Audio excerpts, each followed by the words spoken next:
How to build a pricing and promotion architecture that creates sustainable growth. Promotions don't grow brands, pricing strategy does. And if you get pricing wrong, no amount of promotions can save you. This is a question I get asked the most. What should I price my products at? There's a lot more than just picking a number. Let's dig in. If you're like most emerging CPG founders, pricing feels like a moving target. Distributor margin here, retailer markup there, freight increases, promo depth pressure, competitor pricing shifts, inflation, slotting, admin fees, and promotional creep. It feels like you're constantly chasing the right price rather than leading a pricing strategy that protects your margin, drives trial, supports retail partners, and grows the category. And here's the part most founders don't realize. You don't control promotions until you control your pricing, and you don't control pricing until you control your pricing architecture. Promotions instead aren't a pricing strategy and not be a replacement of one. Promotions are event-based. They happen at scheduled events, whereas pricing happens every day. Your pricing plan is what drives your velocity, and when done properly, your contribution, what the retailer takes to the bank. Think of contribution as the profitable growth in the category. When contribution is predictable and profitable, retailers love your brand. Most promotions erode contribution, so setting up the right pricing architecture is critically important. Remember, the primary goal of each promotion is to boost your base sales after the promotion ends. Base sales are your sales in the absence of a promotion. Today I'm going to show you how to build a pricing and promotion architecture that scales profitably, strengthens your trade partner trust, eliminates unnecessary deductions, improves promotion ROI, protects your velocity, and removes the chaos from your retail engine. But first, I want to tell you the story that taught me this lesson the hard way. The story, the brand who lowered pricing to grow faster and nearly bankrupted themselves. A founder once came to me frustrated because growth had slowed. Velocity was still healthy, but competitors were running increasingly aggressive promotions. Their broker kept saying, "You need deeper discounts, more promos, more frequency." So they did. They widened their pricing gap. They deepened their discounts. They ran more promotions. They trained their buyer to expect consistent deals, meaning that the customer would only buy their brand when it was on sale. Sales went up briefly, then everything collapsed. Margins evaporated. Promotions no longer lifted. Retailers expected deeper discounts. This caused misforecasted everyday sales. Deductions skyrocketed. Cash flow dried up. The product couldn't command premium price perception anymore. The founder thought the solution was better promotions. But the real issue? They never had a pricing architecture. They only had price. Pricing is a strategy. Promotions are a tactic. And when you apply tactics without strategy, you create a financial death spiral. Once we rebuilt their pricing architecture, top-down, shopper-first, retailer-aligned, their margin recovered, velocity stabilized, and they no longer had to race to the bottom to compete. This episode will ensure you never fall into that trap. Let me back up a moment and dig into the strategies some brands use, why this matters, and how those strategies overlook what matters most, your customer. Big brands invest heavily in pricing elasticity projects.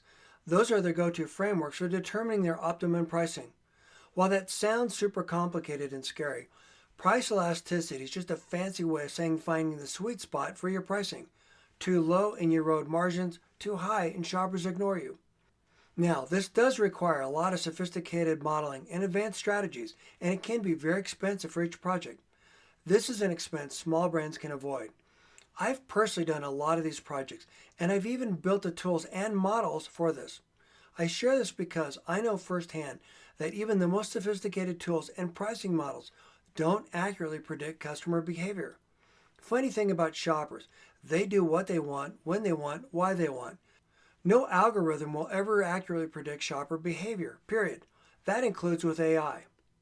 The quote-unquote experts will lead you to believe that price is the only variable that drives sales and velocity. It does not. Personally, I hate this argument because it assumes customers are stupid and they don't have any other consideration when choosing a product. We all know this is not true. If it was, then premium decadent products would be declining in sales, and the exact opposite is true. This is also true in trying economies. We'll dig more into this as we move through this episode. For now, I just wanted you to have that additional context. Why pricing architecture matters. This is part of the retail operating system. Pricing architecture sits at the intersection of brand health, trade spend, KPIs, contribution, promotions, retailer expectations, your competitive framework, your shopper mindset, category dynamics, margin preservation. In the new retail operating system, pricing is foundational because your distributor pricing depends on it, your retailer markup depends on it, your promotion ROI depends on it, your perceived value depends on it, your ability to scale depends on it. And most importantly, pricing, not product, is what determines whether you survive retail long term. Let's break down the 5 pillars of pricing and promotion architecture that create sustainable growth. Strategy number 1, price for your core shopper, not your competition. Your price isn't the problem, your pricing architecture is. Promotions can't fix bad pricing, they make it worse. That was really important. Let me repeat that again. Promotions can't fix bad pricing, they make it worse. When you have the wrong pricing coupled with poor retail execution and inefficient strategies, your promotions will make them worse. They will shine an unflattering light on the problems, something you want to avoid at all costs. Most brands price themselves based on competitive pricing, category norms, retailer feedback, what seems right, cost plus formulas. This is the fastest way to destroy your margin. Your pricing must reflect your brand value, your attribute strategy, your problem-solving role, your trade-up logic, your category contribution, your product experiences, your shoppers' willingness to pay.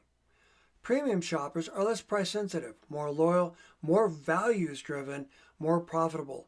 Price for them, not the bargain hunter.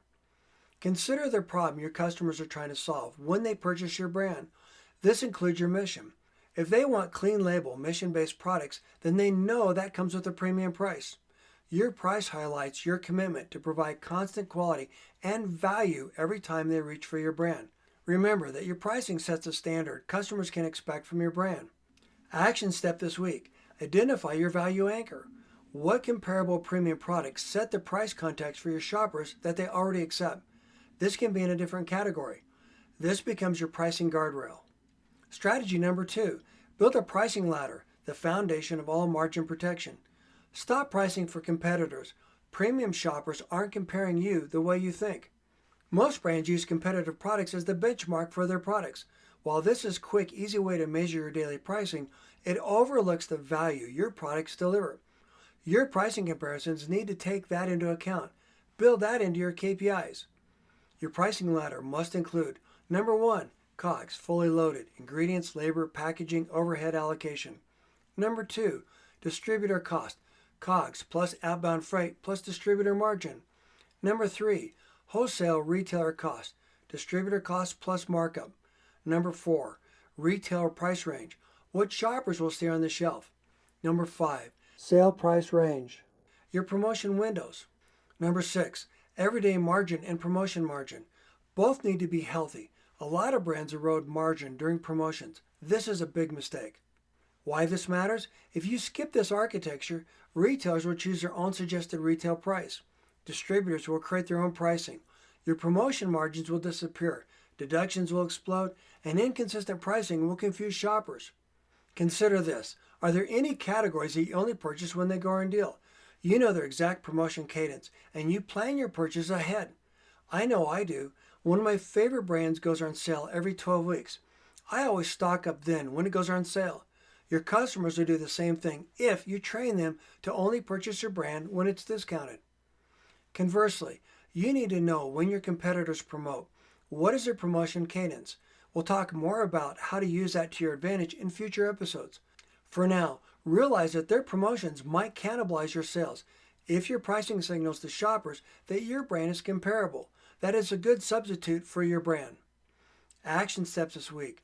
Build your pricing ladder for all SKUs. You will immediately see where the margin is leaking. Strategy number 3. Build a promotion architecture, not random deals. The ladder that protects your margin. One diagram can eliminate 80% of your pricing chaos. Trade spend is your second largest expense behind cost of goods. Most brands treat promotions like events. You must treat them like a system. Your promotion architecture must define 1. Your frequency. How often do you run promotions? Number 2. Depth. How much do you discount? Number 3. Mechanics. TPRs, bargos, multi-pack, loyalty offers, secondary displays. Number 4, objectives. Increase trial, build awareness, boost velocity, increase basket size or lift. What is the purpose of your promotion? What are you trying to accomplish? Number 5, seasonality. When promotions matter most, what time of the year influences your sales? For example, soup demand increases in the cold months. Number 6, retention targets. What percent of buyers do you want to repeat purchase? Why this works? Promotion discipline prevents dependency, makes you less dependent on competitor pricing, protects your margin positioning, your pricing signals your value, improves ROI, protects margin, makes forecasting easier. Predictable sales are easier to plan and forecast, reduces deduction exposure. Most deductions are based on pricing discrepancies, aligns retailer expectations. Retailers want predictable, profitable brands. Trains shoppers appropriately. Rewards shoppers, invites new customers, and increases shopper traffic when done right. Action step this week. Map out your next 12 months of promotions on one page. Include dates, depths, discounts, expected lift, retention target. This instantly improves retailer confidence. Strategy number 4. Use contribution, not velocity, to justify pricing and promotions. Contribution drives velocity. Retailers don't care who sells the most units. They care about who makes them the most money. Velocity is not the most important KPI. Contribution is. Contribution asks, how many profitable dollars are you bringing into the category? Are you adding or subtracting from the retailer's margin? What is your dollars per point of distribution relative to others? Here's the truth. Premium brands can win pricing arguments even with lower velocity because their contribution is higher. A high contribution brand needs fewer promotions, protects more margin, is more valuable to retailers, is less likely to be discontinued, commands better placement, they attract premium shoppers, and they have a higher market basket. Action steps this week. Run contribution for your best SKU, your weakest SKU, your top competitor, your category average. This will clarify your pricing strategy instantly. Strategy number 5. Build guardrails that prevent margin erosion. Your promotion calendar needs guardrails. Discipline is what protects your margin positioning. Your pricing and promotion architecture must include non-negotiables. Number 1, minimum margins. Never run a promotion that drops you below an acceptable margin. Number 2, pricing floors. Never discount below your premium pricing threshold. Number 3, suggested retailer pricing guidance. Retailers need clarity, otherwise they'll price you incorrectly. Number 4, promo caps. Limit how deep and how frequent your promotions can be. Number 5, pricing integrity audits. Quarterly check for regional drift, distributor inconsistencies, competitor-driven pressure, margin creep. Why this works? Guardrails create discipline. Discipline protects runway. Action steps this week. Document your guardrails on one page and share them with your broker, your distributor, your internal team. Everyone must be aligned. Recap. How to build a pricing and promotion architecture that creates sustainable growth. Number 1, price for your core shopper, not your competitor. Number 2, build a pricing ladder that protects your margin at every step. Number 3, create a promotion architecture with discipline, not randomness. Number 4, use contribution to guide decisions, not velocity. Number 5, establish guardrails that prevent margin erosion. When you integrate all 5, you create predictive profitability, retailer trust, consistent promo performance, clean invoices, fewer deductions, protected margin, scalable pricing logic, and a stronger brand story. This is how premium brands scale, not by racing to the bottom, but by controlling the architecture that supports their value. If you have additional questions about pricing and promotions, reach out to me. I built a really cool tool to help you evaluate the impact of your pricing. It does require access to syndicated data. Until then, subscribe and follow the show. Visit retailsolve.com for brand building tips and strategies. Connect with me on LinkedIn. Share this with a founder struggling with pricing. Promotions don't create growth. Pricing architecture does. I'm Dan Lohman, and this is the Bulletproof Your CPG Brand podcast.